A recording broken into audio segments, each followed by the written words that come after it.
இனிமே கண்ணை மூடிட்டு கடலை எண்ணெய் வாங்கலாம். ஏன்னா மந்த்ரா கடலை எண்ணெய் இதயத்தின் தயாரிப்பு. வறுக்க பொரிக்க ஏன் எல்லா சமையலுக்கும் மந்த்ரா தான். மந்த்ரா கடலை எண்ணெய், அபார ருசி, ஆரோக்கியமான உடல் நலம். எப்போது தேர்தல் அறிவிக்கப்பட்டாலும் அந்த தேர்தல் அறிவிக்கப்பட்ட தினத்திலிருந்து தேர்தல் முடியும் தினம் வரை அது தேர்தல் கமிஷன் அறிவித்த ஸ்டாலின் ஆட்சிக்கான கெடு என்பதுதான் இன்னைக்கு மக்களுடைய பல்ஸ். மக்கள் திமுக எதிராக இருக்காங்க, இந்த ஆட்சி வரக்கூடாதுன்னு நினைக்கிறாங்க. நாங்கள் கூட்டணியிலிருந்து மக்கள் கருத்தை பிரதிபலிக்கிறோம், அவ்வளவுதான். இந்த ஆட்சி வரக்கூடாது என்பது மக்கள் எண்ணமா இருக்கு. பாரதிய ஜனதா கட்சி கொடிய விஷ பாம்பு, அதை அடிக்கிறதுக்கு எந்த விதமான தடியலையும் நாங்கள் எடுத்து தயாராக இருக்கோம் அப்படின்னு மார்க்சிஸ்ட் கம்யூனிஸ்ட் கட்சியினுடைய மாநில செயலாளர் சண்முகம் சொல்லியிருக்காரு. பாரதிய ஜனதா ஒரு விஷ பாம்பு, அதை அடிக்கணும். எல்லா பாம்பும் பார்த்து பயப்படுற கட்சி தான் மார்க்சிஸ்ட் கட்சி.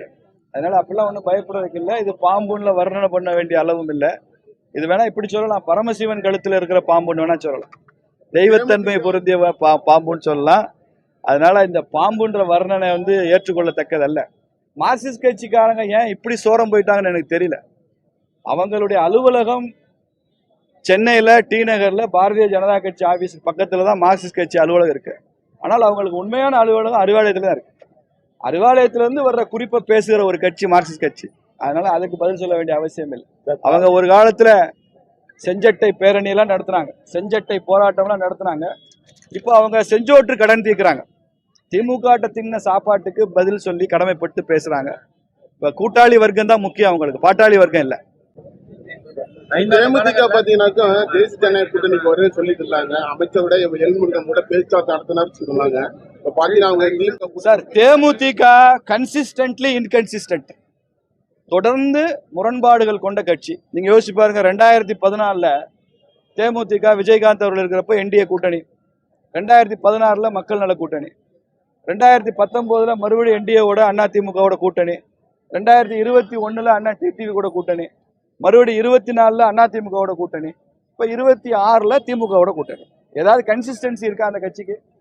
ஒரு சீரான மனநிலை இருக்கா? கேப்டன் விஜயகாந்த் அவர்கள் அவர் வாழ்ந்த காலத்துல அதிமுகவோட கூட்டணி வச்சாரு, பிஜேபியோட கூட்டணி வச்சாரு. என்னைக்காவது திமுகவோட கூட்டணி வச்சிருக்காரு அவரு? திமுகவுடன் தன் வாழ்நாள் முழுக்க கூட்டணி வைக்காத கேப்டன் விஜயகாந்த் அவர்கள் ஆன்மாவுக்கு துரோகம் செய்திருக்கிறார் பிரேமலதா.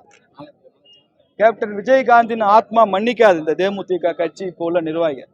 இன்னைக்கு சமூக ஊடகங்கள்லையும் பிரேமலதா அவர்களுக்கு மிகப்பெரிய எதிர்ப்பும் கண்டனமும் தான் இருக்கு. இந்த ஓட்டு திமுகவுக்கு டிரான்ஸ்பர் ஆகாது.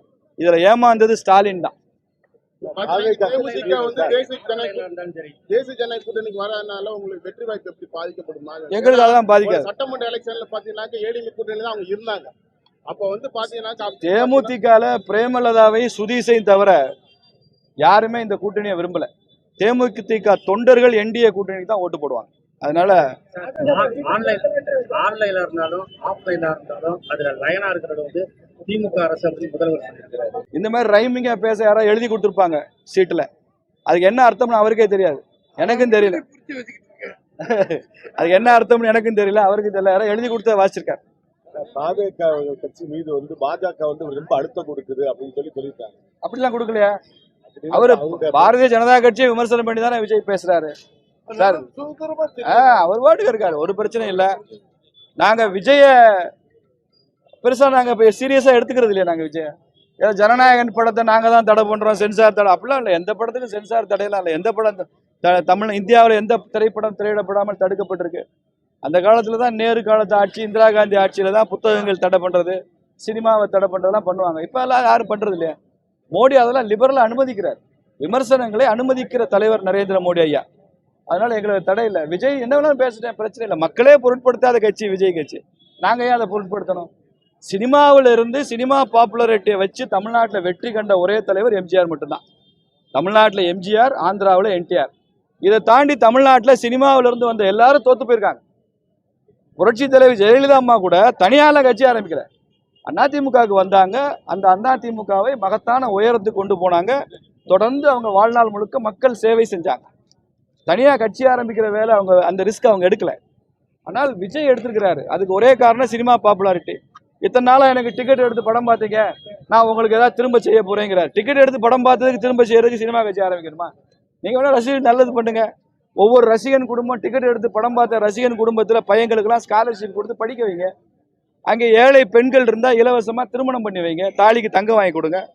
மருத்துவ ரத்த தானம் பண்றதுக்கு உங்க தொண்டர்களை ஊக்குவிங்க. அரசியலுக்கு வர்றதுதான் திருப்பி செய்யறதுக்கு அர்த்தம் இல்லை. விஜய் ஒரு விளையாட்டு விளையாடுறாரு. இந்த தேர்தலுக்கு அப்புறம் அந்த விசில் ஊதாது. எலெக்ஷன் வரைக்கும் ஊதும் அந்த விசில். மே மாசத்துக்கு அப்புறம் ஊதாது. 5 ஆண்டுகள் தமிழக முதல்வர் மன நிறைவோடு ஆட்சி செஞ்சிருக்கின்றது. மக்களுக்கு மனநிறைவு இல்லையே. ஸ்டாலினுக்கு மனநிறைவு தான். 5 வருஷம் ஆட்சி, அது குடும்ப ஆட்சி. அப்பா முதலமைச்சர், மகன் துணை முதலமைச்சர், தங்கச்சி அம்மா MP. அந்த குடும்பமே சபரீசன் நிழல் முதலமைச்சர். அந்த குடும்பமே மகிழ்ச்சியா இருக்கு. மனநிறைவா தான் ஆட்சி பண்ணுவாரு. மக்களுக்கு மனநிறைவு இல்லை மிஸ்டர் ஸ்டாலின் அவர்களே.